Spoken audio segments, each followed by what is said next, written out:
the new guest. Keith, the boy in rumpled shorts and shirt, did not know he was being watched as he entered room 215 of the Mountain View Inn. Neither did his mother and father, who both looked hot and tired. They had come from Ohio and for 5 days had driven across plains and deserts and over mountains to the old hotel in the California foothills 25 miles from Highway 40. The fourth person entering room 215 may not have known he was being watched, but he did not care. He was Matt, 60 if he was a day, who at the moment was the bellboy. Matt also replaced worn-out light bulbs, renewed washers and leaky faucets, carried trays for people who telephoned room service to order food sent to their rooms, and sometimes prevented children from hitting one another with croquet mallets on the lawn behind the hotel. Now Matt's right shoulder sagged with the weight of one of the bags he was carrying. "Here you are, Mr. Gridley, rooms 215 and 216, he said, setting the smaller of the bags on a luggage rack at the foot of the double bed before he opened the door into the next room. "I expect you and Mrs. Gridley will want room 216.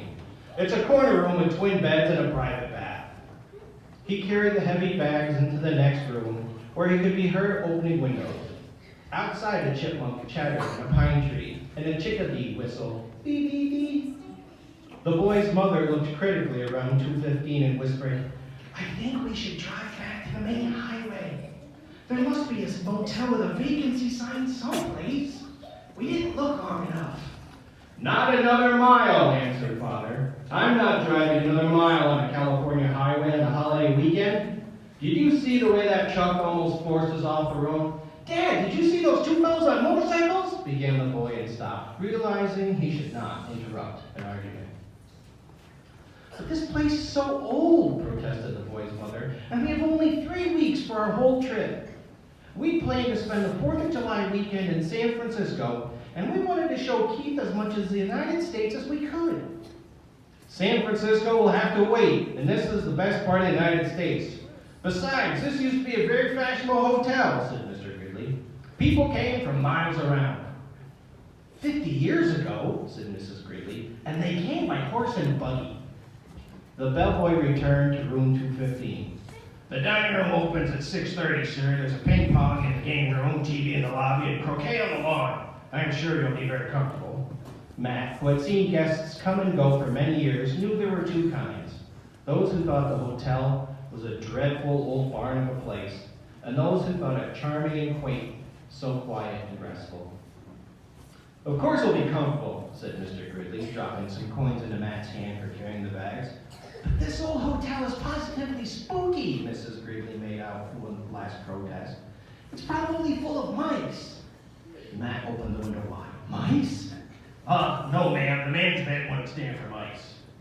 "I wouldn't mind a few mice," the boy said as he looked around the room at the high ceiling, the knotty pine walls, the carpet so threadbare that many of its roses had almost entirely faded, the one chair with the antimacassar on its back, the wash basin and towel racks in the corner of the room. "I like it here," he announced. "A whole room to myself. Usually I get a cot in the corner of a motel room." His mother smiled, relenting, and she turned to Matt. "I'm sorry.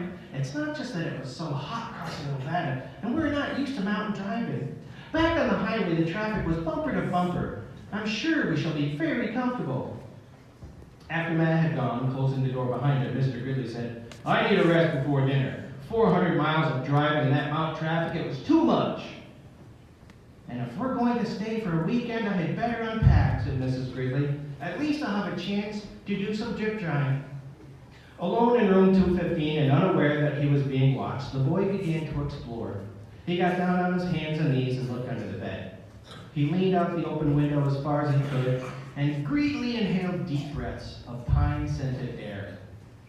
He turned the hot and cold water on and off in the wash basin and slipped one of the small bars of paper-wrapped soap into his pocket. Under the window, he discovered a knothole in the pine wall down by the floor and, squatting, poked his finger into the hole. When he felt nothing inside, he lost interest. Next, Keith opened his suitcase and took out an apple and several small cars, a sedan, a sports car, and an ambulance about 6 inches long, and a road motorcycle half the length of the cars, which he dropped on a red striped bedspread before he bit into the apple. He ate the apple noisily in big, chomping bites, and laid the core on the bedside table between the lamp and the telephone. Keith began to play, running his cars up and down the bedspread, pretending the straights of the bed were highways, and making noises with his mouth. Vroom, vroom for the sports car, wee, wee for the ambulance, and for the motorcycle up and down the street. Once Keith stopped suddenly and looked quickly around the room as he had expected to see something or someone. But when he saw nothing unusual, he returned to his car. Vroom, vroom, and crash! The sports car hit the sedan and rolled over the highway line. The motorcycle came roaring up to the scene of the crash. Keith, his mother called from the next room. Time to get washed for dinner. Okay. Keith parked his cars in a straight line on the bedside table beside the telephone, where it looked like a row of real cars, only much, much smaller. The first thing Mrs. Gridley noticed when she and Mr. Gridley came into the room was the apple core on the table. She dropped it with a thump into the metal wastebasket beside the table as she gave several quick little sniffs of the air and said, looking perplexed, I don't care what the bellboy said. I'm sure this hotel has mice. I hope so, Keith muttered. The end of chapter 1.